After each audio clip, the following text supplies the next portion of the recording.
Ayon po sa mga nababasa natin online at sa mga kino-comment po ng mga netizen, tila nakakaranas po ng cancel culture or pag-boycott po si Heart Evangelista. Pakinggan po natin, dito po napaiyak siya, napahagulhol siya at nag-live po siya, no? May pinapaliwanag siya. Pakinggan po natin ang kanyang video and mamaya magbibigay po tayo ng reaksyon, ano? Siguro kung nakakaranas man po ng cancel culture or pag-boycott si Heart Evangelista sa mga produktong ine-endorso niya, ito ay siguro may kinalaman sa pagkakadawit ng pangalan ni Jesus Escudero sa mga di umano'y katiwalian sa DPWH, no? Yung mga nalantad nitong mga nakarang araw sa mga hearing sa Senado at saka doon po sa ginawa nilang pagde-delay sa impeachment trial ni Sara Duterte. Panoorin po natin si Heart Evangelista. People ask me about, oh, why weren't you in the rally? Why wasn't I in the rally? You think I don't want to be in the rally? You think I don't have a voice? You think I'm not frustrated? You think hindi ako napipikon? Pikon naman din ako bakit hindi ako Pinoy? I'm not in the rally is because you said, a lot of people said, nahuhubaran niyo ako kung pupunta ako sa rally. How cruel can you be? What did I do? Huhubaran niyo ako sa rally. I have nothing but be a hard-working citizen. I have complied. My parents were so upset when I met my husband now was because they didn't want to let go of me. And they would even say really bad things about my husband because he was not good enough. He was not financially good enough. He was not. So what was my armor? What was my number one power? Was my job. My number one power was I can be my own woman. I can stand on my own 2 feet. I don't need anybody. Maybe I needed an exit plan from my parents. I wanted to be independent, and thank God my husband allowed me to be independent. And that's why I am so upset that you come for my professional integrity when I was never late. When I was always on time, when I was struggling on my own, I went to work every goddamn day. And I am proud of what I am today. And I understand though, I understand and I empathize that I come from a privileged place of my parents and all of that. But not a lot of people were given the same set of cards and the same opportunities. And that's where I'm coming from, is that we live in such an unfair place that not everybody is given the same freaking opportunities that they should be given that. And so for you questioning me why I'm not at the rally, for you questioning me, do you think I don't have a burning flame in my heart, that I feel I have a lump in my neck or my throat, that I have nothing to say? I have so much things to say because it is unfair. I am blessed na wala akong pamilya na kailangan buhayin, pero hindi ibig sabihin na wala akong pamilyang binubuhay. Because I always believe that you are blessed to become a blessing. It is my prerogative not to post what I post on Instagram, or it's my prerogative not to post what I do for other people, because my points in heaven are far more important than my points here. So do not come for my integrity when it comes to my work. Because god damn it, I work so hard. And I am proud of what I have. And what else can I say? That I'm sorry for my fans that I'm not going to Fashion Week. I know that you guys say laban, ganyan. I really appreciate you, but honestly, I don't think it's the right time for anyone to, especially from our country, to be going to Fashion Week, because I think we need to be here, not necessarily be in the rally if it's not like I have a different situation. Obviously, I'm aware of that, but it's important that we open our eyes and we truly become one and empathize and really, see what's going on and see what we can do. And so I will not be going to Fashion Week. But definitely, I will not take it sitting down if you come for my professional integrity. It's unacceptable. I am livid about that because kinayod ko to. And so I feel like nabunutan ako ng malaking tinik because again, we talk about being authentic, and I am just not the type of person to be quiet and not say anything or be safe, or hindi ako yun eh.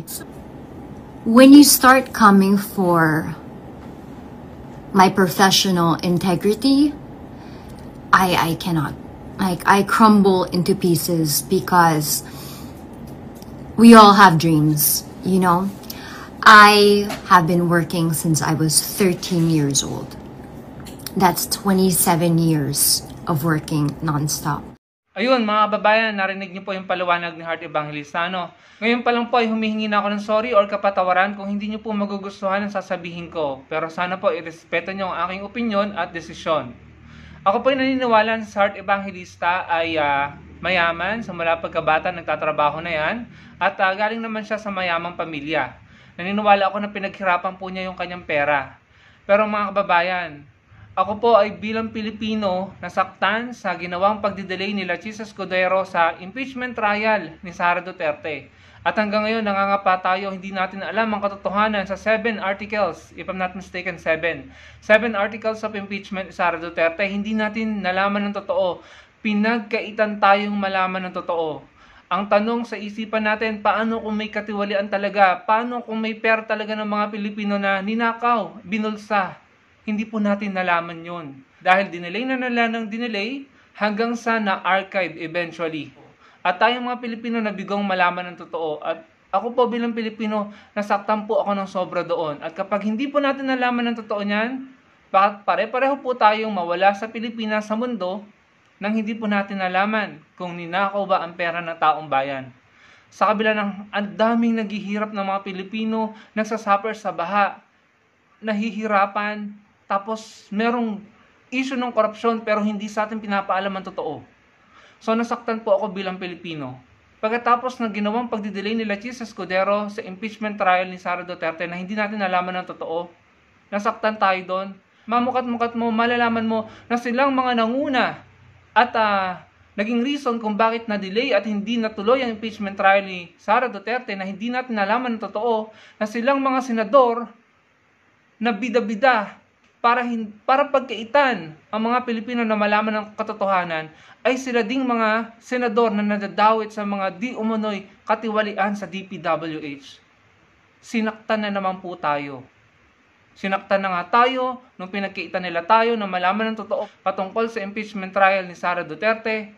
Ngayon, sinasaktan na naman nila tayong mga Pilipino dahil dawit ang mga pangalan nila sa mga sinasabing katiwalian daw sa DPWH, mga kababayan. Nasasaktan tayo dahil nakikita natin yung mga kababayan natin nagsasuffer sa baha at ang worst, may namamatay sa leptospirosis at sa baha. Nasasaktan tayo pero sila komportable sa buhay, mayaman. Tapos malalaman mo na di umano'y tumatanggap ng ganitong porsyento kickback.